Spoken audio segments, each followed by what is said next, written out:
In the scorching heat of the Afghan mountains, where death whispers through every canyon and survival depends on split-second decisions, a group of elite Navy SEALs thought they had seen everything. They had faced suicide bombers, survived IED blasts, and hunted the world's most dangerous terrorists through some of the most hostile terrain on Earth. But nothing could have prepared them for what they would encounter on a routine reconnaissance mission in the Kunar province. What started as a simple surveillance operation would become one of the most extraordinary combat encounters in modern military history. It would challenge everything these battle-hardened warriors believed about courage, skill, and the unexpected places where heroes emerge. In a war zone where trust is earned in blood and respect is measured in lives saved, they were about to meet someone who would redefine both. The enemy was closer than they thought. The danger was greater than they imagined. And the person who would change everything was someone they never saw coming. This is the true story of courage that defied all expectations, of a moment when the hunted became the hunter, and of how one person's extraordinary actions would echo through the halls of military legend forever. The morning sun painted the rugged peaks of the Hindu Kush Mountains in shades of gold and crimson as Staff Sergeant Marcus Rodriguez adjusted his binoculars for the 100th time that day. The SEAL team had been positioned on this rocky outcrop for nearly 18 hours, watching a suspected Taliban compound nestled in the valley below like a venomous spider in its web. The intelligence reports had been specific about this location, describing it as a key staging area for insurgent activities that had been plaguing coalition forces for months. Rodriguez wiped the sweat from his brow, feeling the familiar weight of his gear pressing against his shoulders. Beside him, Petty Officer Second Class Jake Thompson meticulously cleaned his M4 carbine, the rhythmic motion serving as both maintenance and stress relief. The rest of their 8-man team was spread across the ridge in carefully concealed positions, each man a deadly extension of America's most elite fighting force. The compound below appeared deceptively quiet in the early morning light. A few goats wandered freely around the perimeter, their bells creating a peaceful melody that seemed at odds with the deadly serious nature of their mission. Clay buildings with flat roofs dotted the landscape, connected by narrow dirt paths that had been carved into the mountainside over generations. Smoke rose lazily from several chimneys, suggesting the inhabitants were beginning their daily routines. Chief Petty Officer David Chun, the team leader, spoke into his radio with the calm professionalism that had earned him the respect of every man under his command. His voice was barely above a whisper as he reported their observations to the Tactical Operations Center. The intelligence they gathered would determine whether this location warranted a full assault or continued surveillance. Overwatch, this is Reaper 6. Chen's voice crackled through the communication system. We have eyes on the target compound. Minimal movement observed. Requesting permission to advance to secondary observation point for better intel gathering. The response came back almost immediately, authorizing the team to move closer to gather more detailed intelligence about the suspected insurgent stronghold. Chen made quick hand signals to his men, and the team began their careful descent down the rocky slope toward a position that would provide them with a clearer view of the compound's activities. As they moved through the treacherous terrain, each SEAL maintained perfect spacing and silence. Their camouflage uniforms blended seamlessly with the rocky landscape, and their movements were calculated to avoid creating any disturbance that might alert potential enemies to their presence. Years of training had honed their skills to a razor's edge, making them virtually invisible to untrained eyes. The new observation point was a natural cave formation that offered excellent concealment while providing clear lines of sight to multiple areas of the compound. Rodriguez set up his spotting scope while Thompson established security for their rear approach. The other team members took positions that would allow them to provide covering fire if the situation deteriorated rapidly. For the next several hours, the team documented every detail they could observe about the compound's layout and the patterns of movement within its boundaries. They noted the locations of potential weapon caches, identified what appeared to be guard positions, and counted the number of military-aged males who came and went from various buildings throughout the morning. Around midday, the atmosphere in the compound began to change noticeably. The previously casual movements of the inhabitants became more purposeful and organized.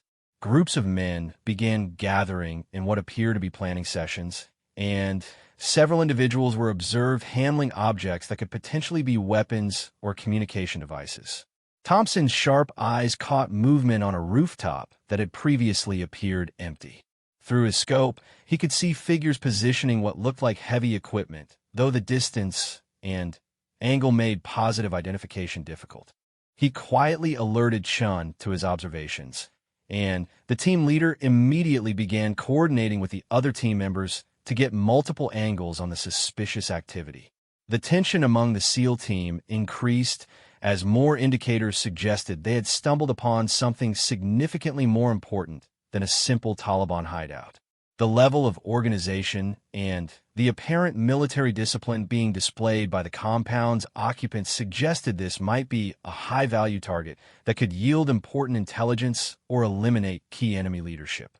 As the afternoon progressed, the team's suspicions were confirmed when they observed what appeared to be a convoy of vehicles approaching the compound from the north. The vehicles moved in a tactical formation that suggested military training, and their occupants appeared to be well-armed and disciplined fighters rather than local civilians or low-level insurgents. Chun made the decision to call for immediate backup and air support. The situation was escalating beyond what his 8-man team could handle alone, especially if the compound contained as many enemy fighters as their observations suggested. He began coordinating with headquarters to arrange for additional assets to be moved into position. The first sign that their position had been compromised came when Rodriguez noticed reflection of sunlight from a scope or optical device on a ridge approximately 800 meters to their east. Someone was watching them just as carefully as they were watching the compound. The hunter had become the hunted, and the tactical situation had suddenly become much more dangerous. Chun immediately ordered his team to prepare for contact while maintaining their observation of the primary target. They were now caught between the compound below, which they suspected contained a significant number of enemy fighters, and an unknown threat to their flank that had managed to detect their position despite their careful concealment efforts. The radio chatter increased as Chun attempted to coordinate with headquarters about their deteriorating situation. Air support was still 20 minutes away, and the nearest friendly ground forces were even further. The team would need to rely on their training, their weapons, and each other to survive what was shaping up to be a very difficult engagement.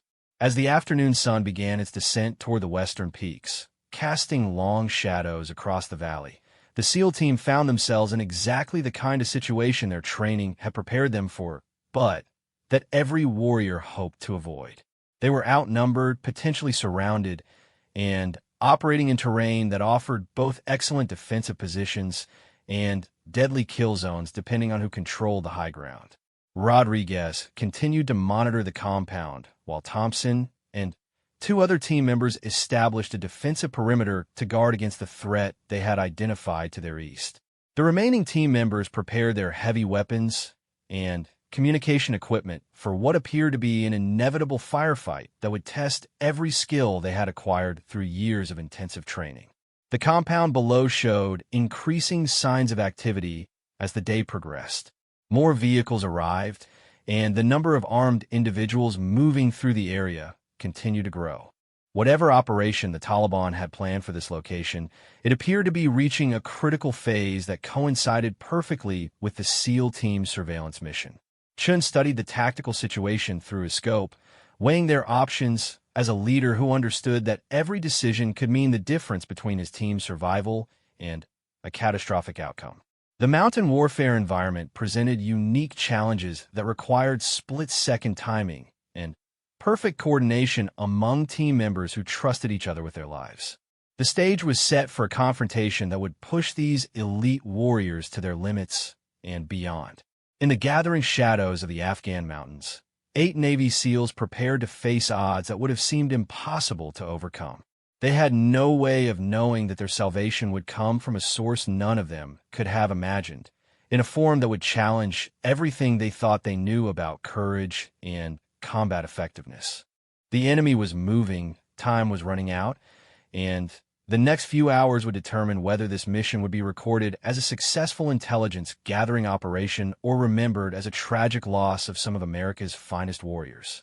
The mountain trap was about to be sprung, and everyone involved would soon discover who had been the real prey all along. The silence that followed Chin's last radio transmission felt heavier than the mountain air itself. 23 minutes had passed since they had requested immediate air support, and the Tactical Operations Center had gone ominously quiet. Rodriguez pressed his eye closer to the spotting scope, watching as more figures emerged from the compound below, their movements suggesting a level of military coordination that sent ice through his veins. Through the scope, he could count at least 30 armed individuals, all carrying what appeared to be military-grade weapons. AK-47 assault rifles glinted in the afternoon sunlight, and he spotted several individuals carrying rocket-propelled grenade launchers that could turn their defensive position into a death trap within seconds. The compound was transforming from a sleepy mountain village into a heavily armed fortress before their eyes. Thompson's voice came through the team radio in a whisper so quiet it was barely audible above the wind moving through the rocks around their position. Movement on the eastern ridge. I count at least 6 individuals with long rifles. They're setting up what looks like sniper positions. The tactical situation was deteriorating rapidly.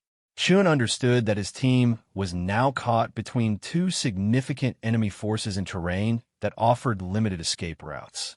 The compound below contained too many fighters for 8 SEALs to engage successfully, and the sniper team to their east would make any attempt to withdraw across open ground a suicide mission. Reaper 6 to Overwatch. Chun spoke into his radio, his voice carrying the controlled urgency of a professional soldier facing overwhelming odds. We have multiple hostiles in compound, estimated 30-plus armed fighters. Additional sniper team positioned on eastern ridge. Request immediate air support and extraction coordination. The response that came back made Chin's blood run cold. Reaper 6, be advised that air support has been delayed due to weather conditions at forward operating base. Estimate 45 minutes before assets can be airborne. You're authorized to engage targets of opportunity and withdraw to Extraction Point Bravo if situation becomes untenable. Extraction Point Bravo was over 2 kilometers away across terrain that was now likely covered by enemy snipers. 45 minutes might as well have been 45 hours given their current situation. Chin looked at his men, each one focused on their assigned sector of responsibility, and felt the weight of command settling on his shoulders like a lead blanket. Rodriguez continued his observation of the compound, noting details that would be crucial for any eventual assault or for intelligence purposes if they managed to survive the next few hours. The fighters below were not the typical Taliban insurgents they had been encountering throughout their deployment. These men moved with military precision, their equipment was well maintained, and their tactical formation suggested professional training. "Chief, these guys down there aren't your average mountain fighters," Rodriguez reported quietly. "They're setting up interlocking fields of fire, establishing communication posts, and their weapons handling suggests formal military training. We might be looking at foreign fighters or special Taliban units." The implication of Rodriguez's observation was clear to everyone on the team. They had stumbled upon something much more significant than a routine insurgent gathering. This level of organization and equipment suggested a major operation was being planned, possibly an attack on coalition forces that could result in significant casualties if not disrupted. Chun made a tactical decision that would define the next phase of their mission. Rather than attempting an immediate withdrawal that would likely result in casualties from the sniper team on the eastern ridge, they would maintain their position and gather as much intelligence as possible while waiting for air support. If the enemy forces below were planning a major attack, the information they gathered could save dozens of coalition lives. The team settled into defensive positions that would allow them to hold their ground against moderate assault while maintaining observation of both enemy positions. Each SEAL understood that they were now in a race against time. with survival dependent on their ability to remain undetected until air support arrived or an opportunity for withdrawal presented itself. As the afternoon progressed, the activity in the compound increased dramatically. Vehicles continued to arrive at regular intervals, each one bringing more fighters and equipment that suggested a major operation was imminent. Rodriguez documented everything he observed, creating a detailed intelligence picture that would be invaluable for future operations against this terrorist network. The Eastern Ridge remained a constant threat, with Thompson reporting periodic movement among the sniper positions that indicated the enemy was actively searching for their exact location. The SEALs had chosen their position well, but experienced fighters with good optics would eventually pinpoint their location if given enough time and opportunity. Around 4 o'clock in the afternoon, the situation took another turn for the worse when Rodriguez spotted individuals in the compound setting up what appeared to be heavy machine gun positions. These weapons would have the range and firepower to suppress the SEAL team's position even from the valley below, eliminating their tactical advantage and making their position untenable. "Chief, they're setting up heavy weapons down there," Rodriguez reported. "If they get those machine guns operational, we're going to lose our ability to control this position." Chen understood the implications immediately. Heavy machine guns in the valley combined with snipers on the Eastern Ridge would create a deadly crossfire that would make their position impossible to hold. They needed to either receive air support soon or find an alternative solution to their tactical problem. The radio crackled with an incoming transmission that brought both hope and additional concern. "Reaper 6, this is Overwatch. Be advised that reconnaissance assets have identified additional enemy movement in your operational area. Estimate unknown number of hostiles approaching your position from the north. Air support still delayed due to weather conditions." The news that enemy forces were approaching from the north meant the SEAL team was now potentially surrounded by hostile forces on 3 sides. Their only remaining escape route was to the south, toward terrain that would take them away from any possibility of friendly support and into some of the most treacherous mountain territory in the region. Thompson adjusted his position to get a better view of the northern approach while maintaining awareness of the Eastern Ridge threat. Through his scope, he could see dust clouds in the distance that suggested vehicles moving along mountain roads that would bring them within striking distance of the SEAL position within the next hour. The tactical mathematics were becoming increasingly grim. 8 SEALs against an estimated 40 to 50 enemy fighters, with limited ammunition, no immediate air support, and restricted escape routes. Chun began calculating their options, each one presenting significant risks that could result in mission failure and loss of life among his team. Rodriguez noticed something unusual in the compound that momentarily distracted him from the tactical crisis they were facing. Among the groups of armed fighters, he observed several individuals who appeared to be civilians, including what looked like women and children moving between buildings under what appeared to be armed escort. "Chief, I've got possible civilian hostages in the compound," Rodriguez reported. "Multiple non-combatants under armed guard. This complicates any potential air strike on the target." The presence of civilian hostages added another layer of complexity to an already desperate situation. Any air support that eventually arrived would need to be extremely precise to avoid civilian casualties, which would limit the types of weapons that could be employed against the enemy forces and reduce the likelihood of complete neutralization of the threat. Chun made another command decision that demonstrated the professionalism and moral courage that defined America's elite fighting forces. Despite the increased risk to his own team, they would continue to monitor the situation and gather intelligence while looking for an opportunity to verify the status of the potential hostages and determine if a rescue operation might be possible. The sun continued its relentless journey toward the western peaks, painting the mountains in shades of orange and red that would have been beautiful under different circumstances. Each passing minute brought them closer to darkness, which would fundamentally change the tactical situation and create both opportunities and dangers that none of them could fully predict. As the shadows grew longer, the SEAL team prepared for what might be the longest night of their military careers. Surrounded by enemies, running low on options, and still waiting for air support that might never arrive. They settled into defensive positions and prepared to demonstrate why Navy SEALs had earned their reputation as the finest warriors America had ever produced. The hunt had begun, but nobody yet knew who would emerge as predator and who would become prey. The first shot came without warning, a sharp crack that echoed off the mountain walls like thunder in the thin air. Rodriguez felt the bullet pass close enough to his head that he could hear its supersonic whisper, and chips of rock exploded from the boulder beside him as the round found its mark in stone rather than flesh.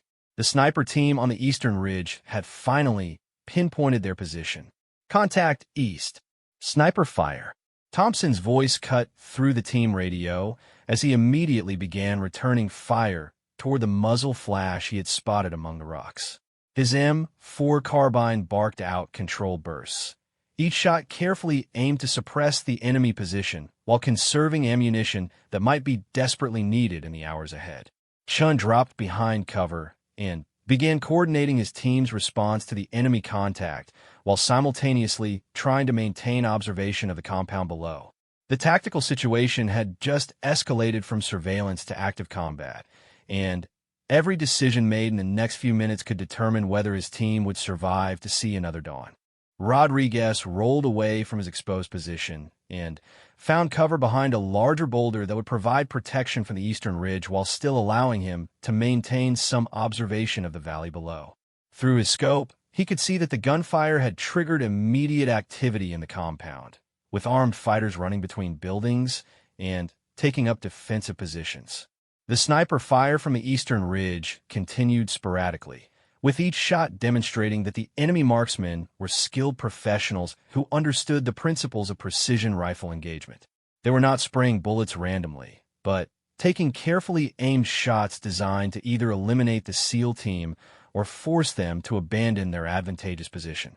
Petty Officer First Class Michael Santos, the team's communications specialist, was frantically working his radio equipment to re-establish contact with headquarters and coordinate emergency air support. The enemy fire had damaged part of their communication antenna, reducing their ability to maintain reliable contact with friendly forces at a time when such communication was literally a matter of life and death. Reaper 6, this is Santos, came the report that Chun had been dreading. Communications equipment has taken damage from enemy fire. I can maintain intermittent contact, but our transmission strength is significantly reduced. Request permission to risk exposure to repair antenna array. Chun weighed the options quickly. Without reliable communications, they could not coordinate air support, artillery assistance, or emergency extraction. But exposing Santos to repair the equipment would put one of his men at extreme risk from the enemy snipers who had already demonstrated their accuracy and professional skill level. Before Chin could respond, another voice came through the radio that none of them had heard before.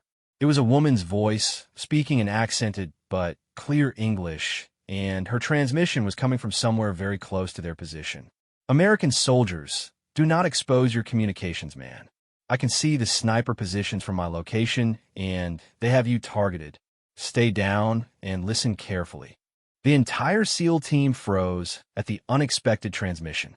In this remote mountain region, there should not have been anyone else with military-grade radio equipment, and certainly not someone who appeared to be offering assistance to American forces.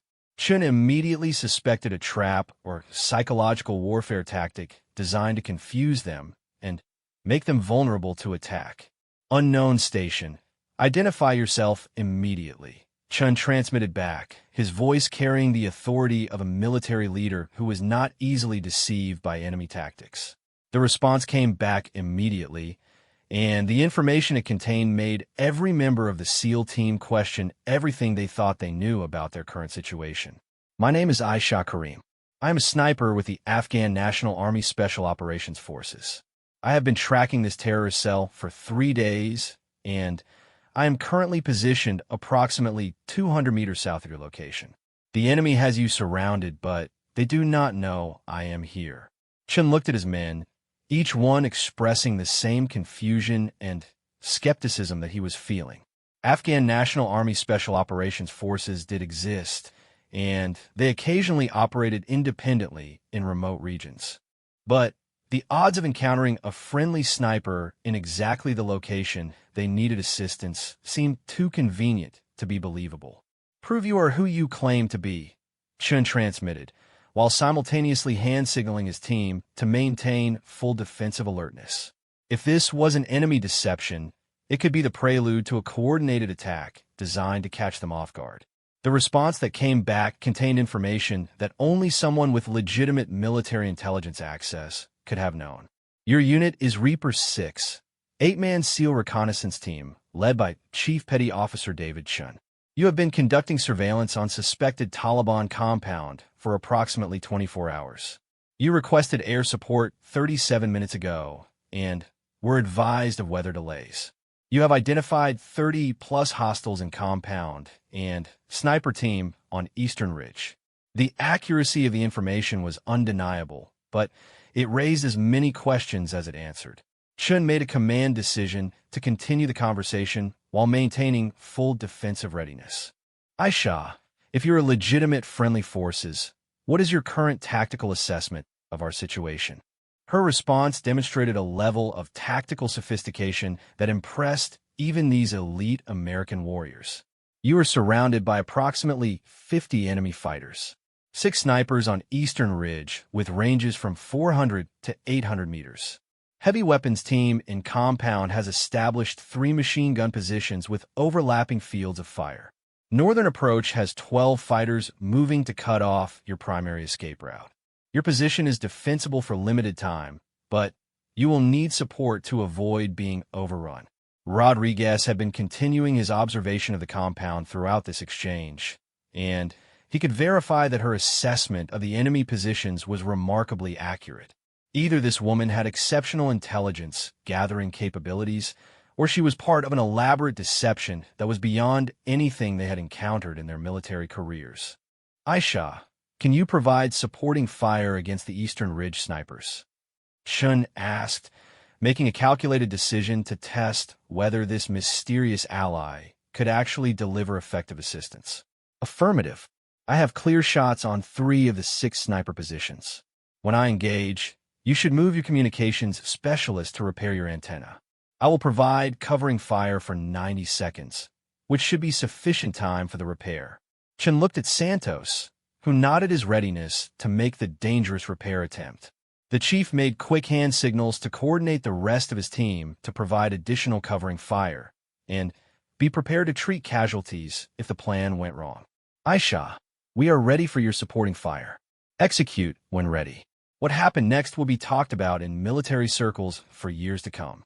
The first shot from Aisha's position was a sound unlike anything the SEALs had heard before. It was not the sharp crack of a standard military rifle, but a deeper, more authoritative boom that spoke of serious long-range precision equipment. Through his scope, Rodriguez watched as one of the enemy sniper positions on the Eastern Ridge simply disappeared in a cloud of dust and debris. The shot had been perfect, eliminating the threat instantly, and demonstrating a level of marksmanship that rivaled anything he had seen from American Special Operations snipers. Before the echo of the first shot had faded, the second boom echoed across the mountains, and another enemy position was neutralized with the same devastating precision. The remaining enemy snipers immediately began seeking cover, disrupting their ability to maintain effective fire on the SEAL position. Santos sprinted from cover toward the damaged antenna array, his movements quick and purposeful as he carried the tools needed to make the critical repair. A third shot from Aisha's position eliminated the final visible sniper threat, and the Eastern Ridge fell silent except for the sound of rocks falling where her bullets had found their targets. The repair took exactly 87 seconds, well within the promised 90-second window. Santos dove back into cover just as enemy fire began to resume from new positions on the Eastern Ridge, but the immediate threat to their communications capability had been eliminated. "Communications restored," Santos reported. "Full-strength signal re-established with Tactical Operations Center." Chun immediately began coordinating with headquarters for emergency air support, while simultaneously trying to understand the tactical situation that had just developed. They now had an unknown ally who had demonstrated remarkable shooting skills and seemed to possess detailed intelligence about their situation. Aisha, what type of rifle are you using? Rodriguez asked, his professional curiosity getting the better of him despite their desperate circumstances. Her response sent a chill through every member of the SEAL team. I'm using a Barrett M82, a .150 caliber anti-material rifle with high explosive incendiary rounds. I have 47 rounds remaining and clear fields of fire on multiple enemy positions. But we have a more serious problem approaching. Rodriguez turned his scope toward the northern approach and felt his heart sink. A convoy of vehicles was moving rapidly along the mountain road, and from the dust clouds they were creating, it was clear that significant reinforcements were about to arrive that would make their current tactical problem look manageable by comparison. The mysterious sniper who had just saved their lives was about to face the ultimate test of her skills, and their survival was about to depend on someone none of them had ever seen. The convoy approaching from the north consisted of 6 vehicles moving in tactical formation along the narrow mountain road.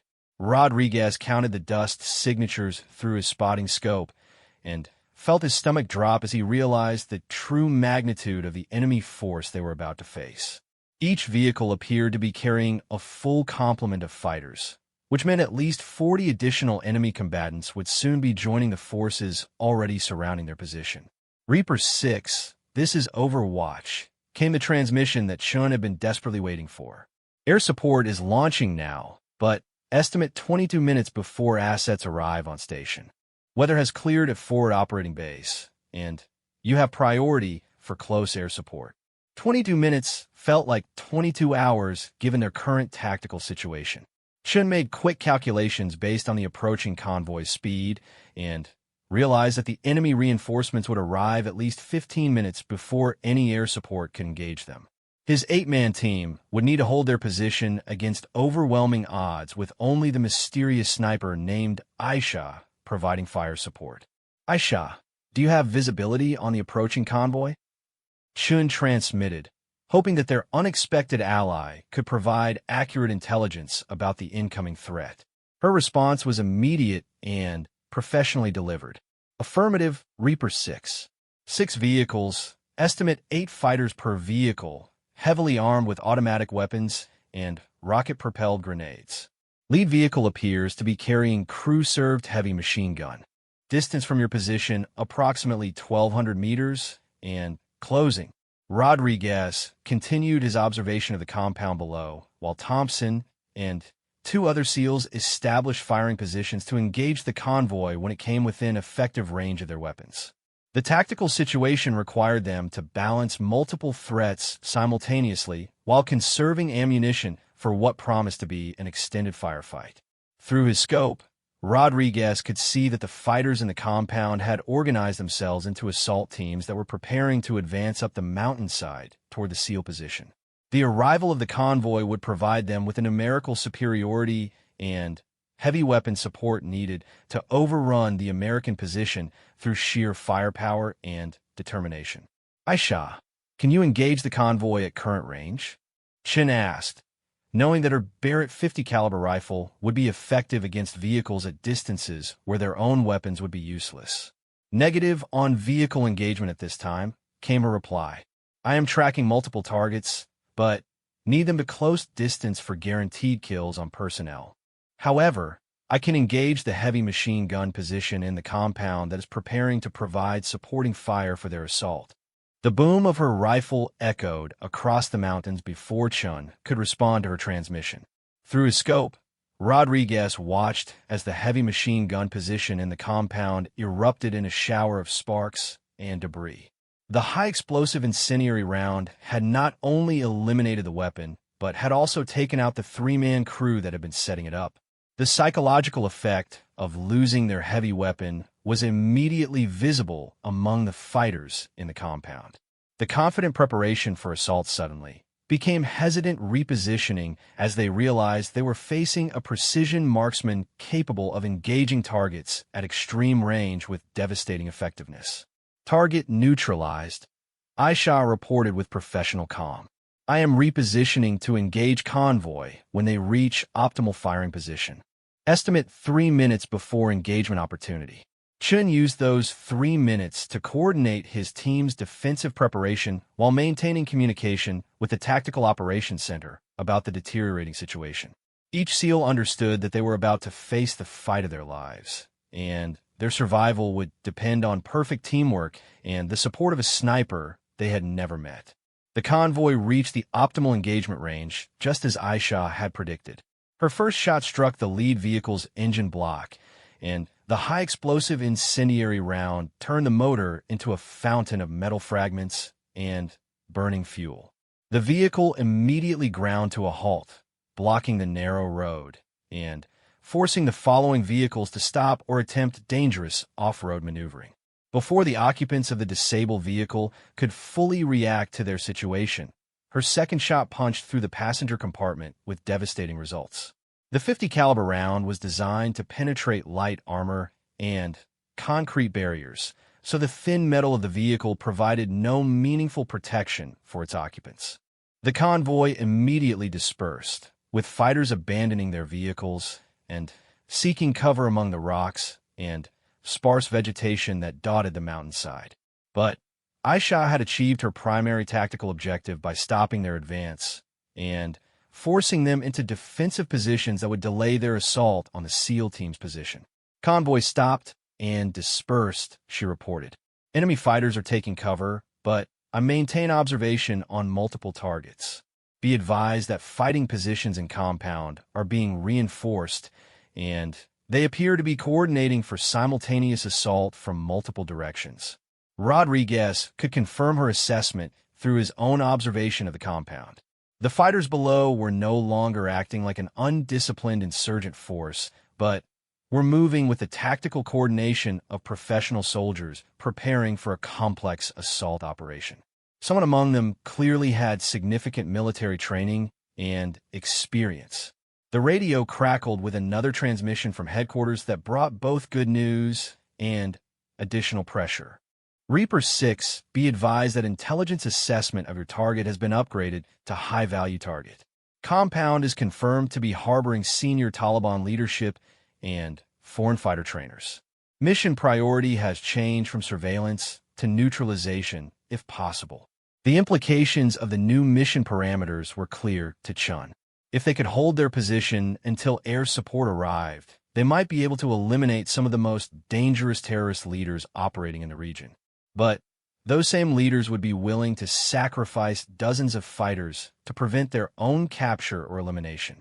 Thompson's voice came through the team radio with controlled urgency. Movement on Eastern Ridge. New sniper positions being established. Looks like they're bringing up heavier weapons to replace the positions that Aisha eliminated. The tactical chess game was continuing to evolve, with each side adapting to the other's capabilities and seeking advantages that could tip the balance of the engagement. The enemy clearly understood that they were facing both American Special Operations Forces and at least one highly skilled sniper, and they were adjusting their tactics accordingly.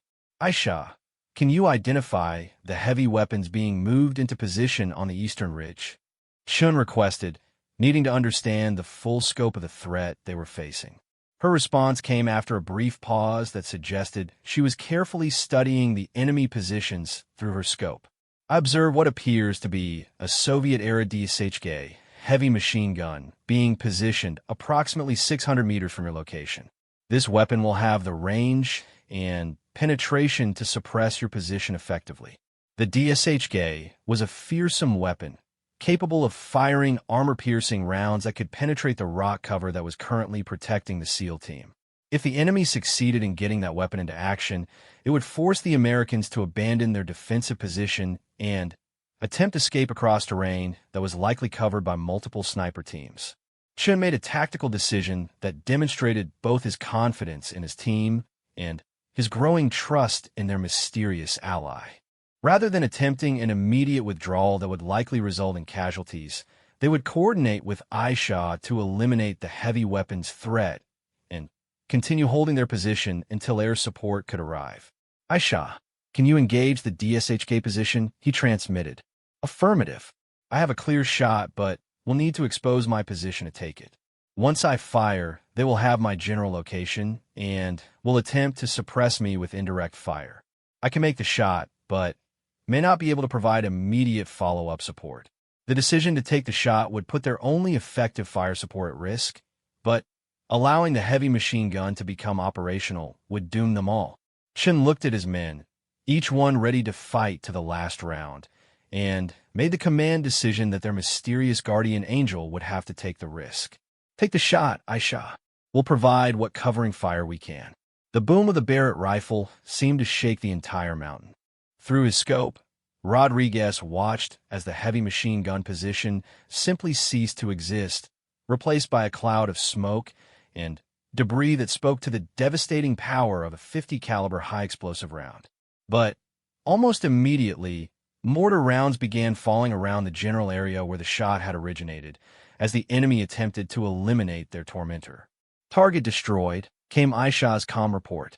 I am repositioning to avoid indirect fire. We'll re-establish supporting fire position as soon as possible. The SEAL team was now temporarily without their most effective fire support, just as the enemy forces were preparing to launch their coordinated assault. Chen checked his watch and realized that air support was still 14 minutes away. 14 minutes, though, determined whether America's elite warriors would survive to fight another day or become another tragic casualty of the global war on terror. The real battle was about to begin, and the mysterious sniper who had already saved their lives was about to face her greatest test. The assault began with a coordinated barrage of rocket-propelled grenades that turned the rocky outcrop around the SEAL position into a hellscape of flying stone and explosive concussions.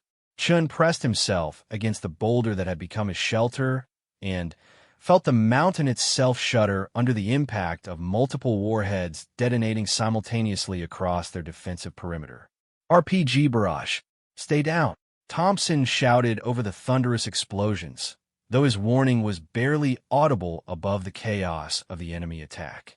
The Taliban fighters had clearly coordinated this assault carefully, using their numerical superiority and heavy weapons to create maximum psychological pressure while preparing to advance under the cover of the bombardment. Rodriguez rolled into a different firing position as shrapnel peppered the rocks around his previous location. Through the smoke and dust, he could see muzzle flashes from multiple directions as enemy fighters began advancing up the mountainside from 3 different approach routes. The disciplined nature of their assault confirmed his earlier assessment that these were not typical insurgent fighters, but well-trained military professionals.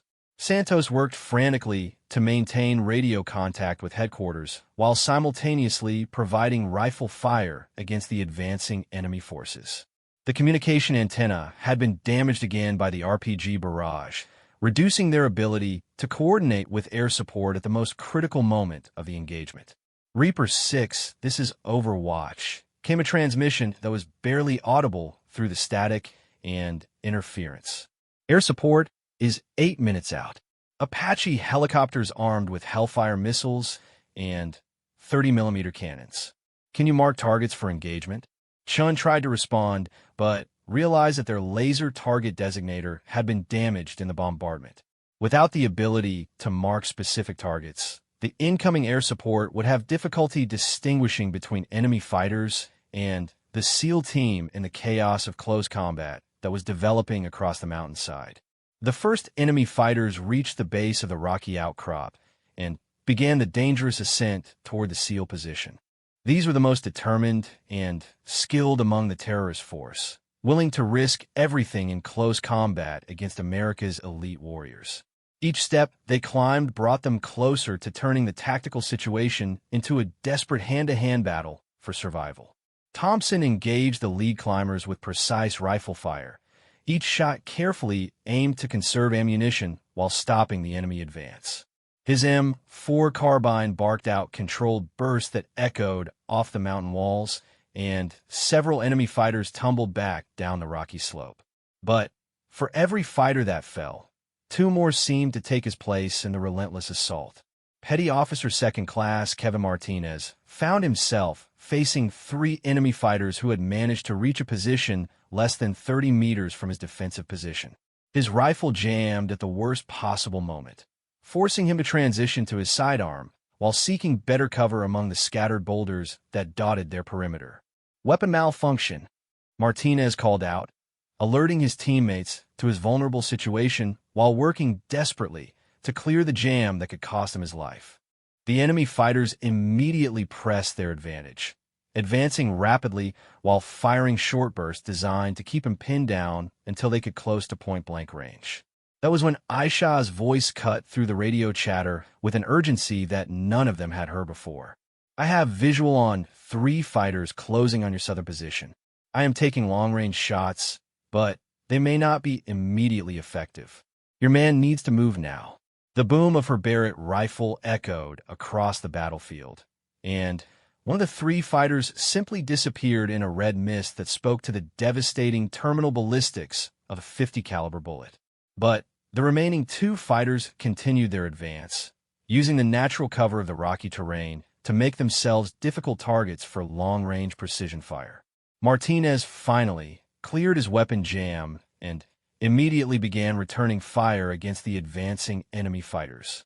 His accurate shooting forced them to seek cover, but he could see additional fighters moving through the rocks below who would soon reach his position in overwhelming numbers.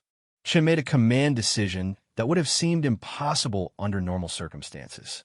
Rather than concentrating his entire team in defensive positions, he ordered 3 of his men to conduct a counter-assault against the enemy forces advancing from the eastern approach.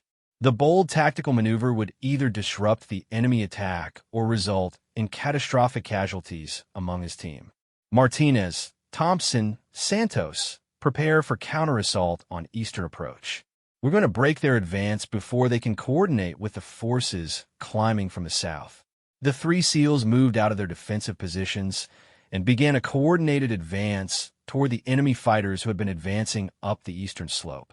Their sudden appearance in assault formation caught the enemy fighters completely off guard and disrupted their careful coordination of the multi-directional attack.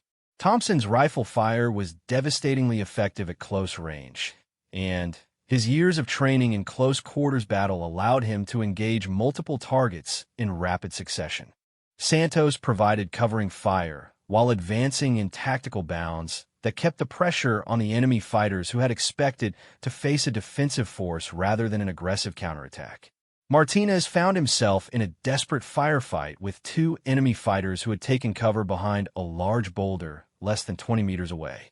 His ammunition was running dangerously low, and he could see additional enemy fighters moving to flank his position from multiple directions. I'm running low on ammo and need immediate support, Martinez transmitted, his voice carrying the controlled desperation of a professional warrior facing overwhelming odds. Aisha's response came immediately. I'm moving to provide close support.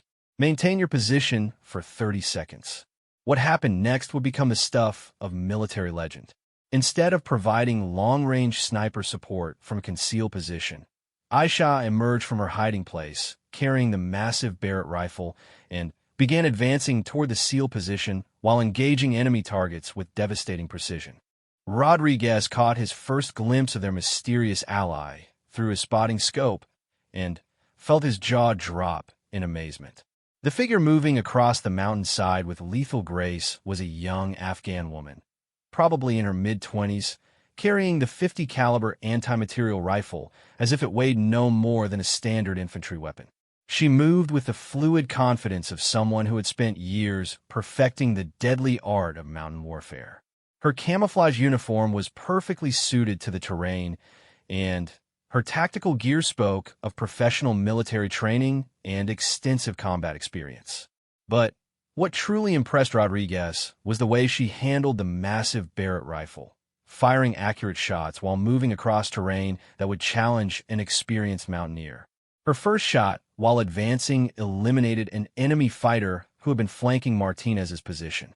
The second shot, fired from an offhand position while moving laterally across the slope, took out a machine gunner who had been setting up to provide covering fire for the assault teams. Who is this woman? Thompson asked over the radio, his voice filled with professional admiration for the shooting skills he was witnessing.